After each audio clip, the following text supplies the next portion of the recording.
ଏ ଗଛ ବହୁଲ ଗଛର ଫଳ ଯେଉଁ ଫଳ କି ଏ ଅଞ୍ଚଳବାସୀଙ୍କର ସବୁ ମୁଖ୍ୟ ଆବଶ୍ୟକତା ଏବଂ ମୁଖ୍ୟ ଉପାର୍ଜନ କ୍ଷମ ପାଇଁ ଜିନିଷ।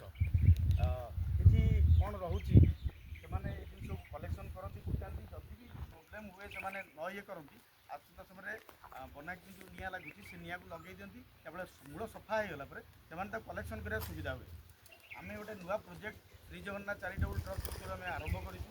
ଯେଉଁ ପ୍ରୋଜେକ୍ଟକୁ ଆମେ ଘରେ ଜାଲିର ଚାଲିବେ ସେମାନେ ଯଦି ଜାଲି ଇଏ କରି ବାଡ଼େଇ ଦିଅନ୍ତି କି ବିଛେଇ ଦିଅନ୍ତି, ତାହେଲେ ଆସନ୍ତା ସମୟରେ ଗୋଟେ ଜାଗାରେ ଗୋଟେଇ ପାରିବେ। ଆଉ ବନାଗ୍ନି ପାଇଁ ଆବଶ୍ୟକ ପଡ଼ିବ ନାହିଁ କି ନିଆଁ ଲଗାଇବାର ଆବଶ୍ୟକ ପଡ଼ିବ ନାହିଁ।